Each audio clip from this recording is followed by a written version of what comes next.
मरे को मारे शाह मदार, अवाम पर एक मरतबा फिर बिजली गिरा दी गई। नेपरा ने बिजली की कीमतों में ₹7.90 फी यूनिट इजाफे की मंजूरी दे दी है। इजाफा मई की माहाना फ्यूल एडजस्टमेंट की मद में किया गया। बिजली की कीमतों में इजाफे का अवाम पर 113 अरब रुपए का इजाफी बोझ पड़ेगा। दौरान समात CPPA हुकाम ने अथॉरिटी को बताया, बिजली की कीमतों में इजाफा अवाम को बर्दाश्त करना पड़ेगा। अवाम लोड शेडिंग बर्दाश्त करें या फिर महंगी बिजली लें, इसके अलावा कोई चारा नहीं। महंगा ईंधन मिलने की वजह से बिजली महंगी पैदा की जा रही है। इसी हवाले से मजीद बात करेंगे अपने नुमाइंदे रियाज थीम से। रियाज, आज क्या बात हुई समात में जिसके बाद इजाफा किया गया? जी, नेपरा ने आज समात की मई की माहाना फ्यूल एडजस्टमेंट की मद में, जिसमें यह कहा गया कि आलमी मार्केट में ईंधन महंगा होने की वजह से ₹7.96 फी यूनिट इजाफे की इजाजत दी जाए। इस हवाले से जो दलाइल दिए गए उसमें यह बताया गया कि फर्नेस ऑयल से 8.80% बिजली पैदा की गई और जिससे बिजली की लागत जो है वो ₹33.67 फी यूनिट बिजली की लागत हुई है। इसी तरह गैस से भी महंगी बिजली पैदा हुई और दीगर ईंधन जो इस्तेमाल किए जा रहे हैं उससे भी महंगी बिजली पैदा हुई है। इस मौके पर चेयरमैन नेपरा ने अपने रिमार्क्स में कहा कि आवाम को ये महंगी बिजली खरीदना पड़ेगी या फिर लोड शेडिंग बर्दाश्त करें, क्योंकि इसके अलावा हमारे पास कोई चारा नहीं है, हम कुछ कर नहीं सकते, क्योंकि ये इंटरनेशनल क्राइसिस है और पूरी दुनिया में इस वक्त जो फ्यूल की कीमतें हैं वो बहुत तेजी से बढ़ी हुई हैं और उसका इम्पैक्ट जो है वो बिजली की पैदावारी लागत पर आ रहा है। 113 अरब रुपए का इजाफी बोझ आवाम को बर्दाश्त करना पड़ेगा। चेयरमैन नेपरा का कहना था कि हमारे जो माहिरीन हैं वो इसका मजीद डेटे का मजीद जायजा ले रहे हैं और जायजा लेंगे, जिसके बाद हम अपना तफसीली फैसला जारी करेंगे। फिलहाल हमारे जो इस वक्त का इब्तदाई जो जांच पड़ताल है उसके मुताबिक ये इजाफा ₹7.90 और ये इतना ही इजाफा करना पड़ेगा। जी अच्छा रियाज, ये भी बताइएगा कि ये इजाफा सिर्फ मई के लिए किया गया है, अगले आइंदा महीनों के लिए दोबारा से टैरिफ रिवाइज होगा, उस पर गौर किया जाएगा? जी बिल्कुल, हर महीने नेपरा जो है वो इस दरखास्त की समाअत करता है और उसमें डाटा का जायजा लेता है कि एक महीने के दौरान जो पावर प्लांट्स हैं उन्होंने कितनी बिजली पैदा की और कितनी लागत आई उस पर, जिसके बाद एक महीने के लिए इजाफा किया गया है। जी बहुत शुक्रिया रियाज थीम आपका। लाहौर हाई कोर्ट ने इलेक्शन कमीशन को पंजाब असेंबली की मखसूस नशिस्तों पर नोटिफिकेशन जारी करने का हुक्म जारी कर दिया है। पंजाब असेंबली की मखसूस नशिस्तों का नोटिफिकेशन न करने के खिलाफ दरखास्त मंजूर कर ली गई है। अदालत ने इलेक्शन कमीशन का फैसला कल अदम करार दे दिया है। इसी पर मजीद अपडेट्स हम लेंगे उमर हयात से। जी उमर। जी बिल्कुल, लाहौर हाई कोर्ट ने इलेक्शन कमीशन को मखसूस नशिस्तें जो है PTI की उनके ऊपर नोटिफिकेशन जारी करने की हिदायत जारी कर दी है, जबकि अदालत ने इलेक्शन कमीशन का फैसला जो है उसको कलअदम करार दिया, जिससे शाहिद वहीद ने दरख्वास्तों पर महफूज किया गया फैसला सुनाया। दरख्वास्त गुजारों की तरफ से बैरिस्टर अली जफर और इलेक्शन कमीशन की तरफ से हारिस अजमत जो है उन्होंने दलाइल दिए। दरख्वास्त गुजारों की जानिब से ये कहा गया था कि इलेक्शन कमीशन ने 25 जो मेंबरान PTI हैं उनको डी-सीट करने का हुक्म जारी किया था, जबकि मखसूस नशिस्तों पर मुंतखब 5 मेंबरान असेंबली जो हैं उनको भी डी-सीट कर दिया गया था। मखसूस नशिस्तों पर मुंतखब होने वाले मेंबरान सूबाई असेंबली जो हैं उनका नोटिफिकेशन जो है वो पंजाब असेंबली की मखसूस नशिस्तों पर नोटिफिकेशन जारी करने का हुक्म जारी कर दिया गया है लाहौर हाई कोर्ट की जानिब से। बहुत शुक्रिया आपका उमर हयात। अब आपको बताएं कि लॉन्ग मार्च के दौरान तोड़फोड़ के मुकदमे में शेख रशीद अहमद, 6000 आफरीदी खुर्रम नवाज की जमानत मंजूर कर ली गई। इस्लामाबाद की मकामी अदालत ने 5-5 हजार रुपए के मचलकों पर मुल्जिमान की जमानत मंजूर की। उधर लाहौर की सेशन कोर्ट ने पंजाब असेंबली हंगामा आराई केस में PTI रहनुमाओं की जमानतें कंफर्म कर दी। जिन रहनुमाओं की जमानतें कंफर्म हुई उनमें डॉक्टर यास्मीन राशिद, सब्तैन खान, मियाँ असलम इकबाल और मियाँ महमूदुर रशीद शामिल हैं। इस्लामाबाद हाई कोर्ट ने समंदर पार पाकिस्तानियों के लिए वोटिंग के तरीक़ाकार पर आईनी तरमीम के खिलाफ दरखास्त नाकाबिल समाअत करार देकर खारिज कर दी है। Chief justice Islamabad high court ने कहा, पार्लियामेंट की कानून साजी को बदनीयती नहीं कहा जा सकता। उम्मीद है कि इलेक्शन कमीशन अपनी आईनी जिम्मेदारी पूरी करेगा। अदालत ने हिदायत के साथ दरखास्त खारिज कर दी।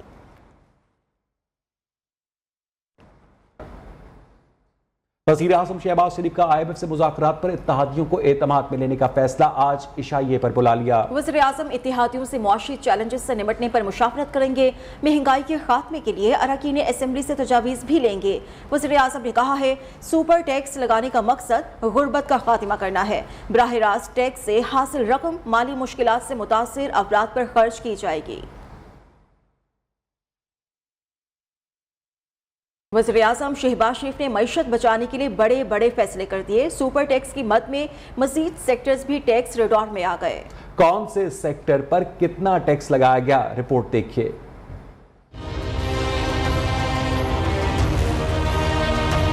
कौमी खजाना भरने के लिए अवाम पर टैक्सों की भरमार, पेट्रोलियम मसनूआत और बिजली महंगी करने से भी सरकारी खजाने का पेट नहीं भरा तो हुकूमत सुपर टैक्स ले आई। बड़ी सनतों पर 10% सुपर टैक्स आयद। हुकूमत ने इस टैक्स को पॉवर्टी एलिविएशन टैक्स का नाम दिया है। बज़ाहिर ये टैक्स उम्रा पर भी लगाया गया है, लेकिन टैक्स अवाम की जेबों से निकाला जाएगा। वज़ीर आज़म शहबाज शरीफ 14 बड़ी सनतों के मालिकान को टैक्स नेट में ले आए। हुकूमत का मौक़िफ़ है, अवाम पर जरूरत से ज़ायद टैक्स आयद किए जा चुके हैं, लिहाजा अब उम्रा की बारी है कि वो भी कौमी खजाने में अपना हिस्सा डालें। स्टील, बैंक, फर्टिलाइजर, मशरूबात, cement, textile, automobile, oil and gas, cigarette, chemical और LNG सेक्टर पर 10% सुपर टैक्स आयद हो गया है। बैंकों पर आयद सुपर टैक्स में 4% इजाफा किया गया। हुकूमत ने मुख्तलिफ सनतों पर सुपर टैक्स आयद कर दिया है। इससे इन सनतों के मुनाफे और स्टॉक मार्केट से क्या असरात मुरतब होंगे, इसी पर बात करेंगे। आपको एक मरतबा फिर बताएं कि हुकूमत की जानिब से सुपर टैक्स में इजाफा किया गया है और इस सुपर टैक्स में इजाफे से क्या असरात मुरतब होंगे ये तो आने वाला वक्त ही बताएगा, लेकिन हुकूमत की जानिब से ये दावा किया जा रहा है कि ये सिर्फ और सिर्फ एक दफा टैक्स नाफिज किया गया है। इसी पर बात करने के लिए हमारे से टेलीफोन लाइन पर मौजूद हैं मुआशी तज्जियाकार ताहिर अब्बास साहब। ताहिर साहब, बहुत शुक्रिया आपके वक्त के लिए। सुपर टैक्स का अवाम पर क्या असरात पड़ेंगे और क्या ये असरात बराह रास्त होंगे?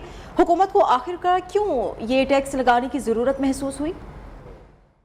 जी, इसमें देखें, बिल्कुल जो फाइनेंस मिनिस्टर ने कहा है कि डायरेक्टली इसका इम्पैक्ट जो है वो आम आदमी पे नहीं पड़ेगा, लेकिन ऑब्वियसली जहाँ जहाँ जो सनतें कोशिश करेंगी कि वो पास ऑन कर सकें तो वहाँ वो सनतें पास ऑन करने की कोशिश करेंगी। तो ये कहना बिल्कुल वजह नहीं होगा कि डायरेक्टली इम्पैक्ट नहीं होगा। इनडायरेक्ट इम्पैक्ट इसका बिल्कुल जो है वो आम सार्फिन पे जो है वो आने की होगी। जहाँ तक सुपर टैक्स की बात है तो ये गवर्नमेंट ने जो है वो वन टाइम टैक्स जो है वो इम्पोज किया है और इसका रीजन जो है अगर आप रिकॉल कर सकें 2016 में भी जो है वो इस तरह का एक सुपर टैक्स जो है वो लगा था और उसके बाद जो है वो खत्म हुआ था। तो इस दफा भी हुकूमत का जो स्टांस है वो यही है कि ये वन टाइम जो है उन्होंने लगाया है, क्योंकि हमने हमारी जो रेवेन्यू कलेक्शन है उसके टारगेट को जो वो हमने मीट करना है। तो अगर गवर्नमेंट के रेवेन्यू स्ट्रांग होंगे तो हमारी ओवरऑल इकोनॉमी की पोजीशन जो है वो काफी बेहतर हो जाएगी। जहाँ तक बात रही बिजली की प्राइसेस की, इसके अलावा गैस की प्राइसेस की, पेट्रोल की प्राइसेस की, तो देखें हम लोग काफी टाइम से अपना इलेक्ट्रिसिटी टैरिफ जो है वो नहीं बढ़ा क्योंकि वो कोविड आ गया था। कोविड के बाद जो है वो वैसे वाले गवर्नमेंट ने इंसेंटिव दिया हुआ था, तो वो भी जो है वो हमें करना जरूरी है, क्योंकि अगर वो नहीं करेंगे तो गवर्नमेंट की फिस्कल पोजीशन जो है वो खराब होगी। इसी तरीके से गैस टैरिफ भी है। और जहाँ तक पेट्रोल प्राइसेस की बात है तो देखें इस वक्त पूरी दुनिया में कोई भी मुल्क जो है वो पेट्रोल पे सब्सिडी नहीं दे रहा। जो मुल्क तेल करते हैं, जहाँ से ऑयल निकलता है, वो भी कोई सब्सिडी नहीं दे रहे। इस वक्त पूरी दुनिया में हिस्टोरिक हाई प्राइसेस हैं। तो गवर्नमेंट ने जो प्राइसेस बढ़ाई हैं वो उन्होंने कॉस्ट अपनी जो है वो रिकवर की है। हाँ, आगे जाते हुए जो उस पर फर्दर टैक्सेस लगेंगे, जैसे गवर्नमेंट जो है वो PDL लगाने का इरादा रखती है। कराची के शहरियों का इंतजार खत्म, खटारा बसेस से जल्द छुटकारा मिलेगा। पीपल्स बस सर्विस का आगाज आज से हो रहा है। पहले मरहले में शहर के 7 रूट्स पर 240 बसेस दौड़ेंगी। आज से मॉडल कॉलोनी से टावर तक एक रूट पर बसें चलेंगी। मजीद जानेंगे अपने नुमाइंदे शफकत अजीज से। कराची के शहरियों का इंतजार अब ख़त्म हो गया है और शहर भर में जो है पीपल बस सर्विस का आज आगाज़ हो रहा है। मैं इस वक्त इस जदीद बस में मौजूद हूँ और यहाँ से हम आपको रिपोर्ट करें। इस बस के बारे में भी आपको बताएंगे। थोड़ा सा इस बस के बारे में आपको ओवरव्यू दे दूँ। जदीद ये बसें हैं, हाइब्रिड डीजल बसें हैं जो कराची के मुख्तलिफ रूट्स पर चलाई जाएंगी। सिंध हुकूमत ने ऐलान किया है कि 240 बसें जो है शहर भर में चलाई जाएंगी और 120 बसें इस वक्त कराची में मौजूद हैं, आ चुकी हैं। और आज चेयरमैन बिलावल भुट्टो जो है वो इस बस सर्विस का इफ्तिताह करेंगे। 120 बसें हैं जो शहर में 7 रूट्स पर जो है वो चलाई जाएंगी। पब्लिक प्राइवेट पार्टनरशिप के तहत ये बसें शहर भर में चलाई जाएंगी और सिंध हुकूमत का मजीद कहना है कि शहर भर के जितने भी रूट्स हैं जहाँ पर निजी ट्रांसपोर्ट चल रही है वहाँ पर इन बसों को जल्द से जल्द चलाया जाएगा। जी, वज़ीर तासिन शर्जील इनाम मेमन का कहना है कि कराची में आवाम को सफरी सहूलियात की फरहमी में इजाफा कर रहे हैं। वज़ीर आला सिंध ने वज़ीर आज़म से KCR के लिए भी बात की थी। कराची ट्रांसपोर्ट के हवाले से बहुत जल्द खुद कफील हो जाएगा। मीडिया से गुफ्तगू करते हुए कहा कि बस का किराया 25 से 50 रुपए है। मुख्तलिफ रूट्स पर ट्रायल जारी हैं। बसें शुरू हो गई हैं, रूट पे जो है इस वक्त बसें चल रही हैं। टोटल 7 रूट हैं। ऑरेंज लाइन भी इसके बीच में जो BRT है हमारी सिंध गवर्नमेंट की प्योर, वो भी शुरू हो जाएगी। जो भी रूट्स हैं वो पहले वेरीफाई हो चुके हैं, रूट्स देखे जा चुके हैं, वहाँ सड़कें भी ठीक है और उसी जगहों पर ये बसें चल रही हैं। ये बस सर्विस स्टार्ट में कराची और लाड़काना है। इसके बाद जो हमने अभी प्लान्स कर रहे हैं, सिंध के हर छोटे बड़े ज़िले में हम बस सर्विस चलाएंगे। और ये किराए की जहाँ तक आपकी बात आई, किराया इसका मिनिमम 25 रुपये और मैक्सिमम 50 रुपये। इलेक्शन कमीशन मुकम्मल तौर पर सिंध हुकूमत के कंट्रोल में है। अमीर जमात इस्लामी कराची हाफिज नईमुर रहमान का इलेक्शन कमीशन पर जानिबदारी का इल्जाम। कहा कानूनी हक और सियासी अमल से वोटर्स और उम्मीदवारों को रोका जा रहा है। 2-2 वोटर लिस्ट का चलना इलेक्शन कमीशन की नाकामी है। मर्जी के नताइज हासिल करने के लिए धांधली की गई। वोटर लिस्ट पर सबकी दस्तखत होनी चाहिए। सिंध हुकूमत को एक एक पाई का हिसाब देना होगा। सिंध के बल्दियाती इलेक्शंस में बड़े पैमाने पर धांधली हुई। 17 जुलाई को पंजाब के ज़िमनी इलेक्शंस में भी ऐसी ही धांधली हुई तो अनारकी फैलेगी। सरबराह अवामी मुस्लिम लीग शेख रशीद इंतशार को हवा देने लगे। दावा किया कि आलमी साजिश से तहरीक अदम एतमाद आने के बाद इमरान खान की मकबूलियत में इजाफा हुआ है।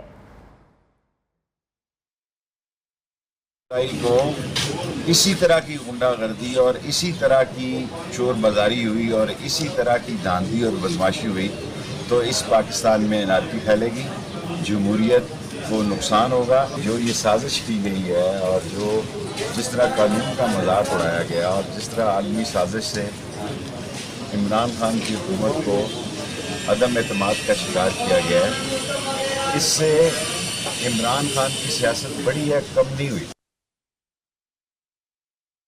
जबकि मुल्क में कोरोना की छठी लहर सर उठाने लगी है, केसेस बढ़ने लगे हैं। कराची में इस वक्त केसेस की तादाद में इजाफा हो रहा है। शरह 22% से बढ़ चुकी है। 24 घंटे में कोरोना के 234 केसेस रिपोर्ट हुए। महकमा सेहत सिंध ने शहरियों से एहतियात और मास्क पहनने की अपील की है। तफसीलात जानेंगे अपने नुमाइंदे शफकत अजीज से। शफकत, क्या सूरत हाल है?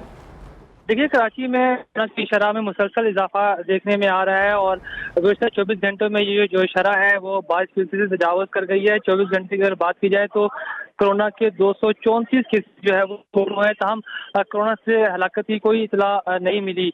महकमा सेहत के मुताबिक 32 ऐसे मरीज हैं जो इस वक्त शहर के मुख्तलिफ अस्पतालों में इंतहाई निगहदाश्त के वार्ड में मौजूद हैं। और इसके साथ माहिर सेहत ने ये शहरियों को कहा है कि वो एहतियात करें और मास्क का इस्तेमाल जो है वो लाजमी करें, क्योंकि मास्क की जो है वो कोरोना के फैलाव को रोक सकता है। बहुत शुक्रिया आपका अपडेट करने के लिए। वज़ीर आला पंजाब हमजा शहबाज शरीफ की ज़ेरे सदारत आला सतह का इजलास हुआ। वज़ीर आला पंजाब ने सूबे में agriculture, food and drug authority के प्रोजेक्ट को जल्द अज जल्द फंक्शनल करने की हिदायत की है। हमजा शहबाज ने प्रोजेक्ट को मुकम्मल और फंक्शनल करने की नजरसानी शुदा प्लान की मंजूरी दे दी। वज़ीर आला पंजाब ने कहा कि मंसूबे को रवा बरस मुकम्मल करके हर सूरत फंक्शनल किया जाए। साबिक हुक्मरानों ने मुजरिमाना गफलत का मुजाहरा करके कौमी वसाइल से खिलवाड़ किया।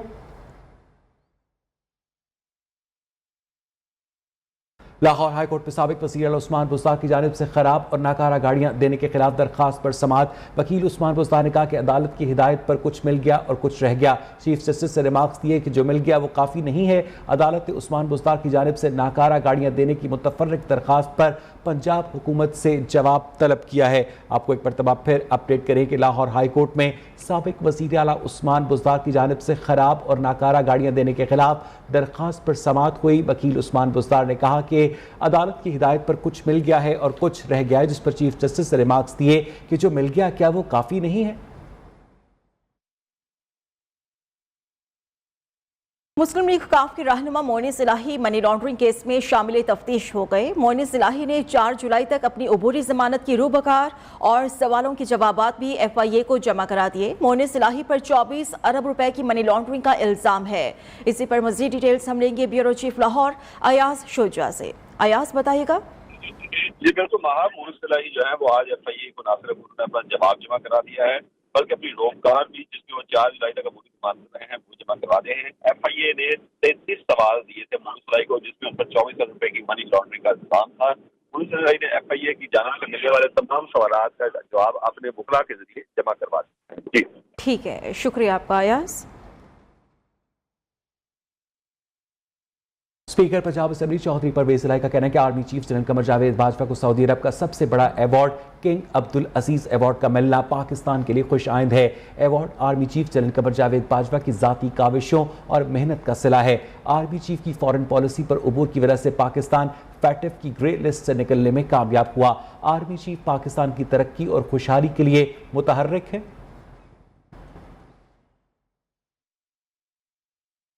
पाकिस्तान तहरीक इंसाफ ने 2 जुलाई को इस्लामाबाद में जलसे के लिए इजाजत मांग ली है। PTI रहनुमाओं ने इंतजामिया को तहरीरी दरखास्त दे दी है। इसी पर मजीद हम मालूमात लेंगे मोहम्मद ओवैस से। ओवैस बताएगा क्या इस्तदा की गई है दरखास्त में?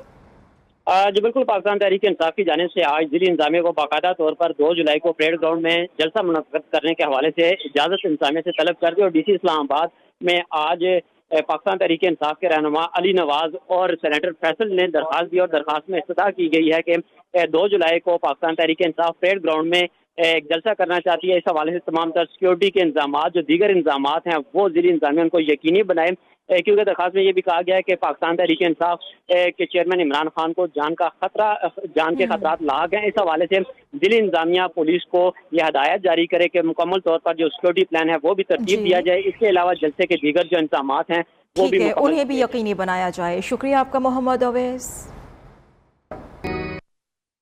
वकार यूनुस ने मेरा करियर तबाह कर दिया। टेस्ट क्रिकेटर अहमद शहजाद फट पड़े, कहते हैं कि वकार यूनुस की मेरे खिलाफ रिपोर्ट ने मेरा करियर कॉर्नर कर दिया है। मैंने कभी कुछ गलत नहीं किया, मेरे पास भी अपने दिफा के लिए बहुत कुछ है। अगर मैंने कुछ गलत किया है तो मुझे उसका बताया जाए, सजा दी जाए, लेकिन करियर के साथ खेला जा रहा है। इसी हवाले से उन्होंने मजीद क्या कहा, आइए देखिए। इदारे तक कोई बात आई है तो मुझे उस चीज़ का पता होना चाहिए। क्यों? क्योंकि उसने मुझे हर्ट किया, मेरे फैंस को मिस इन्फॉर्म किया जा रहा है। इस वजह से मैं कभी भी नहीं बोला, ना ही अब बोलूँगा, लेकिन मैं एक बड़े आराम से प्यार से एक चीज़ है, मैंने तो ये बात भी नहीं की है, बात तो ये आगे से ऑलरेडी किसी और ने की है। तो किसी और ने मुझे कोई चीज़ या पूरी दुनिया के सामने की है तो लोगों को पता होना चाहिए कि असल बात है क्या। तो वो मुझे पता होगी तो लोगों को पता होगी ना। तो मैं सिर्फ ये बोलता हूँ कि मुझे एटलीस्ट जो है ना, मुझे दिखाया जाए, मुझे पढ़ाया जाए और उस पर प्रोफेशनली लीगली चीज़ें हुई जाए कि पता लग जाएगा कि झूठ क्या है और सच क्या है। अहमद शहजाद की स्टेटमेंट पर बात करने के लिए हमारे साथ हमारे कॉरेस्पॉन्डेंट अरसलान जावेद मौजूद हैं। अरसलान, कोई रिस्पॉन्स आया है इस बयान के बाद? अलबत्ता अहमद शहजाद की जानिब से संगीन किस्म के इल्जाम जो हैं वो आयद किए गए हैं, जिसमें कहा गया है कि वकार यूनुस की जानिब से जो रिपोर्ट जो हर सीरीज के बाद कोचेस की जानिब से बोर्ड को जमा करवाई जाती है, उस रिपोर्ट में मेरे खिलाफ जो है कुछ ऐसी बातें की गई हैं जिस वजह से मुझे टीम से आउट कर दिया गया है। उसके बाद से वो रिपोर्ट पब्लिक करने के भी मुतालबा कर रहे हैं और उसके साथ साथ वो कह रहे हैं कि उन्होंने खुद भी जो है वो कोशिश की है कि उस रिपोर्ट को देख सकें या उस रिपोर्ट में लिखी उन बातों को जो है वो सामने ला सकें जिसकी वजह से उन्हें टीम से बाहर किया गया। खासकर उन्हें जब श्रीलंका के खिलाफ जो है वो टीम में शामिल किया गया तो सिर्फ 2 मैचेस के बाद फिर उन्हें टीम से ड्रॉप कर दिया गया और उसके बाद अब जो कंडीशनिंग कैंप था जहां तकरीबन 35 खिलाड़ियों को तलब किया गया था, उसमें भी अगर उन्हें तलब नहीं किया जाता तो वो रिपोर्ट में लिखी हुई बातें जो हैं वो उन्हें असरअंदाज कर रही हैं। तो बोर्ड को चाहिए कि वो तमाम बातें जो हैं वो सामने आएं या रिपोर्ट को पब्लिक करें ताकि जो मेरे खिलाफ जो इल्जामात जो उस रिपोर्ट के अंदर लगाए गए हैं उन्हें आवाम को जो है वो पता चल सके। बहुत शुक्रिया अरसलान जावेद आपका।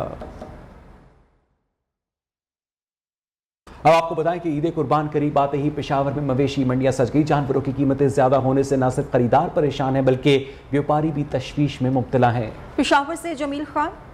की आमद पेशावर के मुख्तलिफ इलाकों में मवेशी मंडियां सज गईं। लेकिन जानवरों की कीमतें ज्यादा होने की वजह से खरीदार न होने के बराबर हैं। शहरियों का कहना है कमजोर से कमजोर जानवर भी 1 लाख से कम नहीं। अगर कोई मवेशी पसंद आ भी जाए तो नर्ख सुनकर औसान खता हो जाते हैं। पिछले साल हम जो 80,000 का खरीद रहे थे, आज वो हम 140 का खरीद रहे, और जो 1 लाख का हम खरीद रहे थे वो तकरीबन 1,50,000 का खरीद रहे हैं। तो महंगे तो बहुत ज्यादा हुए हैं। दूसरी जानिब व्यापारियों का कहना है किराया, टैक्सेस और दीगर अखराजात में इजाफे के बायस जानवरों की कीमतें बढ़ गई हैं। गुज़िश्ता साल की निस्बत इस मरतबा फी जानवर की कीमत 30,000 से 80,000 तक बढ़ी है। खर्चे भी ज्यादा आते हैं, महंगे हो गए, गाड़ी के किराए भी डबल होते हैं, घास वगैरह सब कुछ जो है, वैसे लोग आते हैं, कम कम सौदा होता है। ऐसे में मुतवस्सित तबके के लिए सुन्नत इब्राहिमी की अदायगी मुश्किल नजर आ रही है। कैमरामैन दोस्त मोहम्मद के साथ जमील खान, नियो न्यूज़, पेशावर। ईद कुर्बान की आमद है। व्यापारी बड़ी तादाद में जानवर लेकर लाहौर शहर की मंडियों में पहुंच चुके हैं। महंगाई ने आम आदमी की कुव्वत खरीद कम कर दी है। गाय, बकरा और दुम्बा की कीमतें खरीदारों के होश उड़ाने लगी। इस हवाले से मजीद जानेंगे अपने नुमाइंदे मोहसिन अलवी से। जी बिल्कुल, ईद उल अज़हा की आमद है। जो मुसलमान हैं वो सुन्नत इब्राहिमी की पैरवी करने के लिए कुर्बानी ख़रीदने का सिलसिला आज शुरू हो चुका है। बड़ी तादाद में सूबे के मुख्तलिफ शहरों से व्यापारी जो है जानवर लेकर लाहौर के मुख्तलिफ मंडियों के अंदर पहुँचे हैं। इस वक्त हम शाहपुर कांजरा मंडी में मौजूद हैं। व्यापारी हमारे साथ मौजूद हैं जो मुख्तलिफ शहरों से जानवर लेकर यहाँ पर आए। सूल का है जो मैं खर्चा तो किया तो मिल नहीं रहा, खर्चा भी बहुत होया। तो ਇਹਦਾ नाम राजू है, भाई ਇਹਦਾ नाम माजू है, तो मेरा नाम महर है। तो क्या खिलाते हैं आप इनको? आटा और पट्टे और तूड़ी चोकर, खाल चोकर भी खा लेते, कभी कभी घी भी खा लेते हैं। तादाद में यहाँ पर व्यापारी अपने जानवर जो है लेकर आए हैं और ख़रीदार भी यहाँ पर पहुँच रहे हैं, लेकिन उस तरह से अभी तक तेज़ी नहीं आई ख़रीदारी में, उसका रुझान नहीं बना। जैसे जैसे ईद के दिन करीब आएंगे वैसे वैसे जो है कारोबार में जो ख़रीदो फरोख्त है उसमें तेज़ी आने का इम्कान है। जी, सिख हुक्मरान महाराजा रंजीत सिंह की हवेली, जिसको गुजरावाला की शनाख्त भी कहा जाता है, शेर बहादुर का लक़ब पाने वाली राजा रंजीत सिंह के नाम से मंसूब ये हवेली आजकल किस हालत में है, ये हम जानेंगे ब्यूरो चीफ शफकत इमरान से। शहर के अंदरून में वाक़ई ये खूबसूरत इमारत महाराजा रंजीत सिंह के नाम से मंसूब है। इस हवेली का कयाम राजा रंजीत सिंह के दादा चड़त सिंह ने किया। हवेली के अंदर दाखिल होते ही ऐसा लगता है जैसे किसी मेहमान खाने में आप पहुँच गए हों। राजा रंजीत सिंह की पैदाइश भी इसी हवेली में हुई। महाराजा रंजीत सिंह की हवेली का ये वो कमरा है जहां पर उनकी विलादत हुई। इस कमरे के बारे में ये भी कहा जाता है कि जब ये हवेली आबाद थी तो इस कमरे में सिर्फ सिख खवातीन को अंदर दाखिल होने की इजाजत होती थी। जब गुजरांवाला की बुनियाद रखी है रंजीत सिंह के दादा चड़त सिंह ने, तो this was only a village of, जिसे कहते हैं ना कि 5-10 घरों का एक छोटा सा विलेज था, और यहाँ पे आके रंजीत सिंह के दादा ने इसको खानपुर सांसी को गुजरांवाला का नाम दिया। हवेली के बाहर नजर आने वाला ये खाली ग्राउंड दरअसल में महाराजा रंजीत सिंह का कोर्ट यार्ड होता था, जहां लोगों के मसाइल सुने जाते थे। इस कोर्ट यार्ड से हाल ही में साबिक डिप्टी कमिश्नर ने कब्जा वागुजार कराया। जिली इंतजामिया का कहना है कि महाराजा रंजीत सिंह की इस हवेली को इसकी असल हालत में बहाल करके बहुत जल्द एक खूबसूरत तफरीह गाह में मुंतकिल किया जा रहा है। कैमरामैन अमजद अली के साथ शफकत इमरान, न्यू न्यूज़, गुजरांवाला। इसके साथ ही 12 बजे के बुलेटिन में इतना ही। देखते रहिए न्यू।